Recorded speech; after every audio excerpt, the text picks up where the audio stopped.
@NCERT video में आपका स्वागत है। आज हम शुरू करने जा रहे हैं अध्याय 11 आधारभूत लोकतंत्र भाग 2 ग्रामीण क्षेत्रों में स्थानीय सरकार। आइए शुरू करते हैं। अध्याय 11 आधारभूत लोकतंत्र भाग 2 ग्रामीण क्षेत्रों में स्थानीय सरकार। असली भारत गांवों में बसता है। मोहनदास करमचंद गांधी। महत्वपूर्ण प्रश्न 1. पंचायती राज संस्थाएं क्या हैं? 2. उनके क्या कार्य हैं? 3. शासन और लोकतंत्र में ये क्यों महत्वपूर्ण हैं?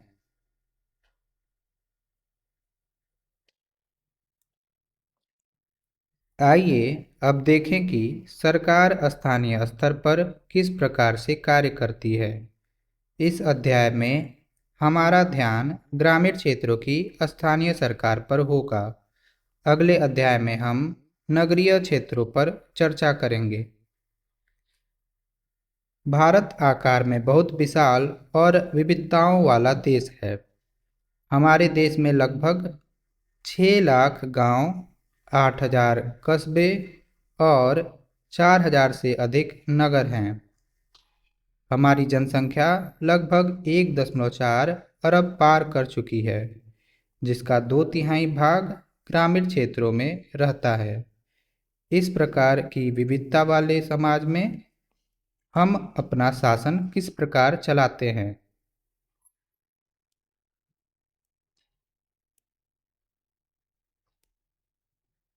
आइए हिमालय की तराई में बसे एक छोटे से गांव लक्ष्मणपुर की यात्रा करें। इस गांव में 200 घर हैं और इसकी जनसंख्या लगभग 700 है, जिनमें से अधिकांश कृषक किसान हैं। लोग अपनी भूमि पर कृषि करते हैं और गाय या बकरियां पालते हैं। कुछ के संबंधी सेना में अपनी सेवाएं दे रहे हैं। कुछ युवा आजीविका की खोज में नगर चले गए हैं। इस गांव की आवश्यकताएं क्या हैं? संभवतः खेतों के लिए पानी, भारी वर्षा से खराब हुई मुख्य सड़क का रखरखाव और गांव के प्राथमिक स्कूल का रखरखाव। दैनिक जीवन को प्रभावित करने वाली ऐसी स्थितियों पर गांव के लोग किस प्रकार निर्णय लेंगे? उन आवश्यकताओं को पूरा करने के लिए संसाधन कहां से जुटाएंगे? यदि किसी भूमि को लेकर विवाद है अथवा किसी की कृषि उपज चोरी हो गई है तो क्या होगा? गांव में ऐसे अनेक प्रश्न उठ सकते हैं। क्या ऐसी प्रत्येक समस्याओं के लिए गांव के लोग राज्य या राष्ट्र की राजधानी जा सकते हैं?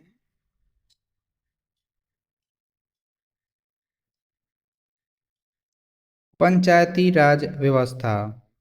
भारत के प्रत्येक गांव की भांति लक्ष्मणपुर के लोगों के पास भी पंचायत नामक स्थानीय शासन व्यवस्था है, जिसे एक ग्रामीण परिषद कह सकते हैं। पंचायत शासन को लोगों के समीप लाती है और निर्णय लेने की प्रक्रिया में ग्रामीणों की सक्रिय भागीदारी संभव बनाती है। यही कारण है कि पंचायती व्यवस्था, जिसे पंचायती राज के नाम से भी जाना जाता है, स्वशासन का एक रूप है। स्थानीय समस्याओं को हल करने, विकास कार्यों को आगे बढ़ाने और सरकारी योजनाओं के लाभ को जनसाधारण तक पहुंचाने में पंचायत महत्वपूर्ण भूमिका निभाती है।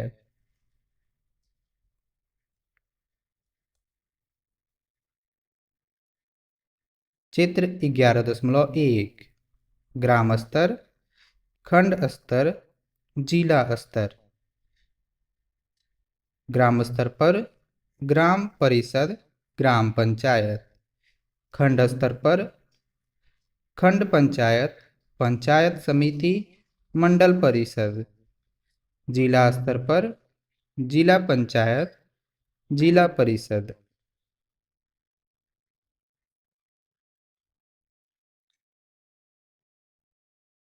जैसा कि चित्र से स्पष्ट है कि पंचायती राज व्यवस्था 3 स्तरों ग्राम, खंड और जिला स्तर पर निम्न से उच्च स्तर तक कार्य करती है।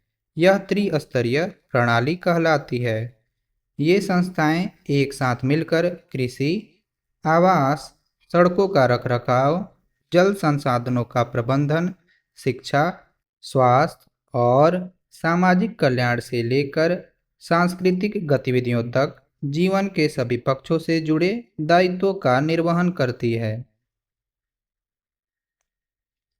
ग्राम पंचायत। आइए पृष्ठ 164 पर चित्र 11.1 के निम्न स्तर से आरंभ करें। ग्राम पंचायत, जो ग्रामीण क्षेत्रों में लोगों के सबसे निकट है, के सदस्य ग्राम सभा द्वारा सीधे चुने जाते हैं, जो कि मतदाता के रूप में नामांकित गांव या आसपास के गांवों के वयस्कों का समूह होता है। ग्राम सभा में स्त्री एवं पुरुष अपने क्षेत्र से जुड़े सभी मामलों पर विचार विमर्श करते हैं और निर्णय लेते हैं। प्रत्येक ग्राम पंचायत एक प्रमुख या अध्यक्ष, जिसे सरपंच या प्रधान कहा जाता है, का चयन करती है। गत वर्षों में अधिक से अधिक महिलाएं सरपंच बनी हैं।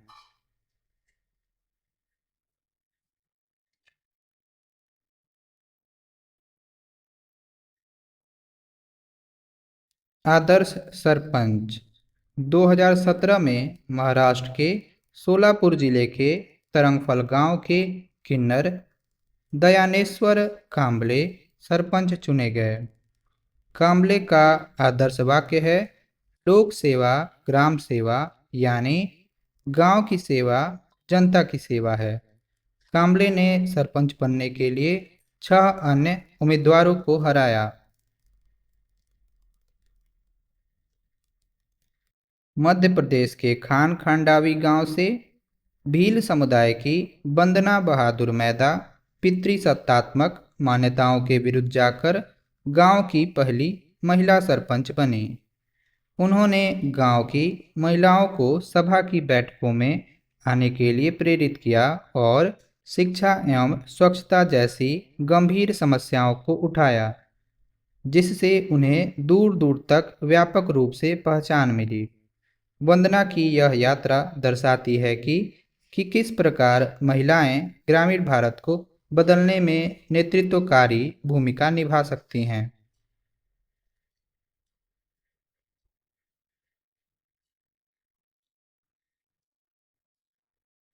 महाराष्ट्र के अहमदनगर जिले का एक गांव हिवरे बाजार बार बार सूखा पड़ने और कम कृषि उपज से प्रभावित था। पोप टराव बागुजी पवार के सरपंच बनने के बाद उन्होंने अन्ना हजारे के वर्षा जल संचयन, जल संरक्षण और लाखों पेड़ लगाने के मॉडल को लागू करना शुरू किया। उनके इस प्रयास और ग्रामवासियों के सहयोग से हिवरे बाजार कुछ ही वर्षों में हरा भरा और समृद्ध गांव बन गया। पोप टराव पवार को 2020 में पद्मश्री से सम्मानित किया गया। ग्राम पंचायत की सहायता के लिए एक ग्राम सचिव होता है, जो बैठकों के आयोजन और अभिलेखों के रखरखाव जैसे प्रशासनिक कार्य करता है। अधिकांश ग्राम पंचायतों में एक प्रशासनिक अधिकारी भी होता है, जिसे भारत के कई भागों में पटवारी कहा जाता है। पटवारी गांव के भू अभिलेखों का रखरखाव करता है। कई जगह तो उसके पास पीढ़ियों पुराने मानचित्र भी रखे होते हैं।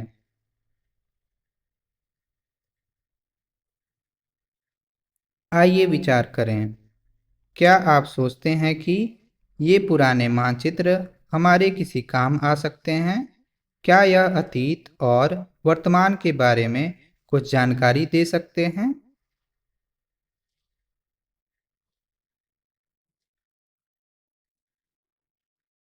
बाल हितैषी पंचायत की पहल। पंचायतों को सभी ग्रामवासियों की बात सुननी होती है, जिसमें बच्चे भी सम्मिलित हैं। बाल हितैषी पंचायत की पहल से बच्चों की भलाई से जुड़े मामलों पर स्वयं बच्चों को अपने विचार और राय रखने का अवसर मिलता है। अनेक राज्यों में नियमित रूप से बच्चों की बाल सभाएं और बाल पंचायतों में उनकी भागीदारी को प्रोत्साहित करने के कदम उठाए गए हैं, जहां गांव के बड़े बुजुर्ग उनकी समस्याओं के समाधान ढूंढने का प्रयास करते हैं। उदाहरण के लिए, महाराष्ट्र में कुछ बाल पंचायतों ने बाल श्रम और बाल विवाह को समाप्त करने पर कार्य किया है। बाल पंचायत के सदस्य एक साथ मिलकर अभिभावकों और अन्य वयस्कों को समझाते हैं कि अपने बच्चों को पुनः विद्यालय भेजें और बालिकाओं को पढ़ाएं तथा पढ़ने की आयु में उनका विवाह न करें।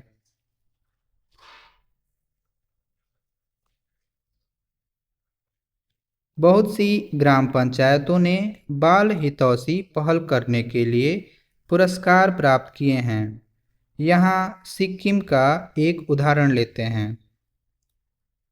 पश्चिमी सिक्किम में सांगखू राधु खांडू ग्राम पंचायत ने बच्चों की आवश्यकताओं और अधिकारों को बहुत अधिक महत्व दिया है।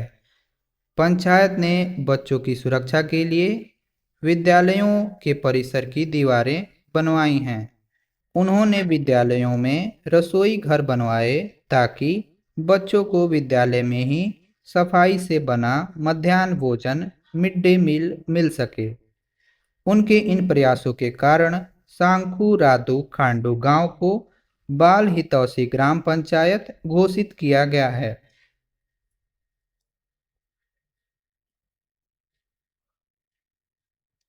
आइए एक और उदाहरण राजस्थान का देखें। कुछ दशक पूर्व बंकर राय द्वारा आरंभ की गई बेयरफुट कॉलेज की शाखा बाल संसद ने राजस्थान के ग्रामीण क्षेत्रों के वंचित वर्गों के बच्चों को शिक्षा और लोकतांत्रिक भागीदारी के माध्यम से सशक्त बनाया। 8 से 14 वर्ष तक की आयु के बच्चे रात्रि स्कूल और संसद की तरह के चुनावों के माध्यम से शासन की प्रक्रियाओं, लोकतंत्र और सामाजिक दायित्वों के बारे में जानते सीखते हैं। उनकी संसद मतदाता के पहचान पत्र और इसके प्रचार प्रसार सहित सभी औपचारिक प्रक्रियाओं का पालन करती है। निर्वाचित प्रतिनिधि मंत्रिमंडल का गठन करते हैं जो विद्यालय प्रबंधन का निरीक्षण और सामुदायिक आवश्यकताओं का समर्थन करते हैं। ये पहल बच्चों में नेतृत्व के गुण और सामाजिक जागरूकता को विकसित करती है, जिससे बच्चे सामाजिक मानदंडों को चुनौती देने में समर्थ होते हैं और परिवर्तन की पैरोकारी कर सकते हैं। समाज के विकास के लिए शिक्षा तक पहुंच, स्वच्छता और सामाजिक समानता प्रदान करने के लिए बच्चे सक्रिय रूप से इन समस्याओं को उठाते हैं।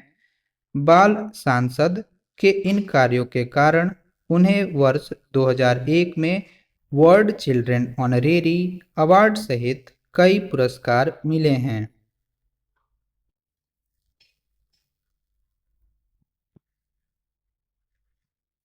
आइए पता लगाएं। कक्षा की गतिविधि के रूप में 4 अथवा 5 विद्यार्थी मिलकर एक बाल पंचायत का गठन करें और कक्षा के शेष विद्यार्थी स्वयं को ग्रामवासी मान लें।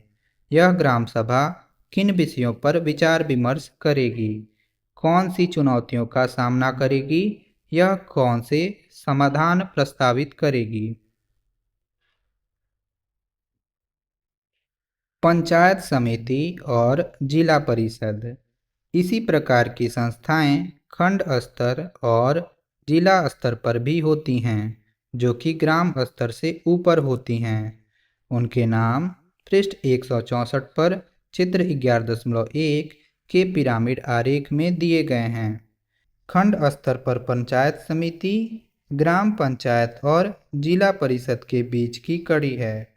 इन संस्थाओं के सदस्य स्थानीय लोगों द्वारा चुने जाते हैं, परंतु उसमें क्षेत्र के गांव के सरपंच और राज्य विधानसभा के स्थानीय सदस्य जैसे अन्य सदस्य भी हो सकते हैं।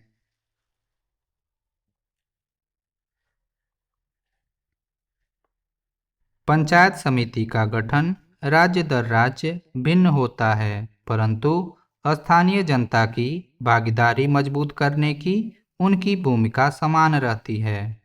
ये सभी ग्राम पंचायतों की विकास योजनाएं एकत्रित करके उन्हें क्रमशः जिला या राज्य स्तर पर प्रस्तुत करती हैं। यह विकासात्मक कार्यों और ग्रामीण इलाकों में 12 मासी सड़कों के निर्माण को बढ़ावा देने के लिए प्रधानमंत्री ग्राम सड़क योजना जैसी सरकारी योजनाओं के लिए धनराशि के आवंटन में मदद करती हैं। सभी तीनों स्तरों पर विशेष नियम बनाए गए हैं ताकि जन समुदाय में से अनुसूचित जाति और अनुसूचित जनजाति जैसे वंचित वर्गों के लोगों की आवश्यकताओं को पूरा किया जा सके और उनकी समस्याएं सुनी जा सकें। इन संस्थाओं में 1/3 सीटें महिलाओं के लिए आरक्षित रखने का भी प्रावधान है। आइए विचार करें, आप ऐसा क्यों सोचते हैं कि सरकार को समाज के वंचित वर्गों की आवश्यकताओं और समस्याओं पर अधिक ध्यान देने की आवश्यकता है?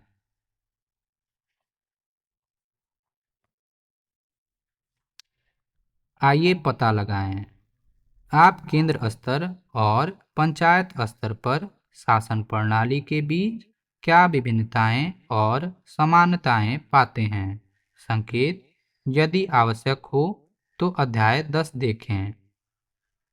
यदि आपको पंचायत के कुछ सदस्यों से मिलने का अवसर मिलता है तो आप उनसे क्या प्रश्न पूछेंगे? छोटे समूहों में चर्चा कीजिए और एक प्रश्नावली तैयार कीजिए। कुछ ग्राम पंचायत सदस्यों से भेंट कीजिए या उन्हें अपने विद्यालय में आमंत्रित कीजिए। अपनी प्रश्नावली में से उनसे प्रश्न पूछिए और एक संक्षिप्त रिपोर्ट तैयार कीजिए। हमें यह याद रखना चाहिए कि पूरे राज्य के विभिन्न राज्यों में पंचायती राज संस्थाओं के गठन और कार्यों में विविधताएं हो सकती हैं।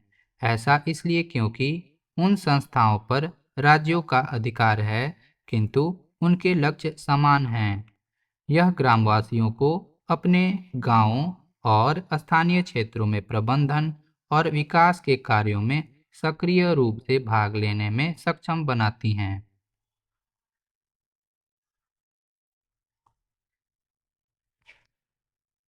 शासन पर अर्थशास्त्र एक प्राचीन ग्रंथ है जिसे लगभग 2300 वर्ष पहले कौटिल्य, जिन्हें बाद में चाणक्य नाम से भी जाना गया, ने लिखा था।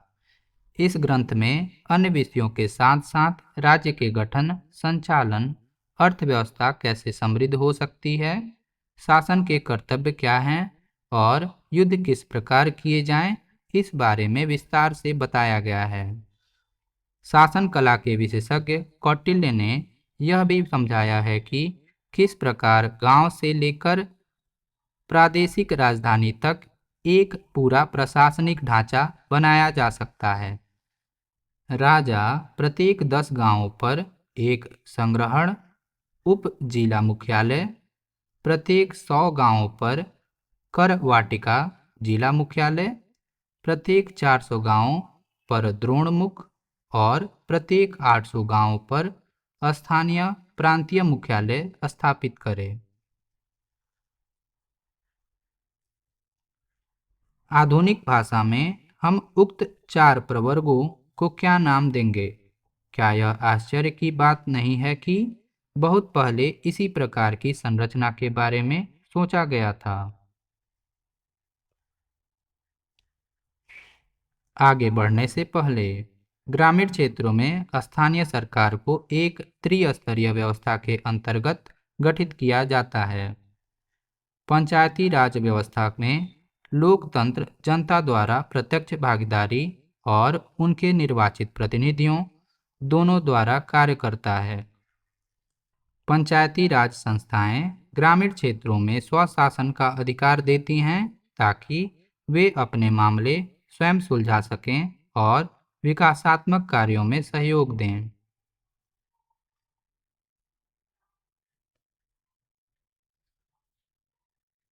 प्रश्न, क्रियाकलाप और परियोजनाएं। 1.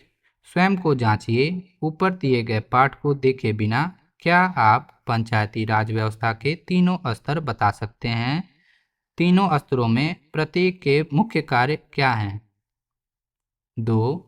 गांव की सड़क के किनारे पड़ी प्लास्टिक थैलियों से संबंधित विषय पर सरपंच को पत्र लिखिए।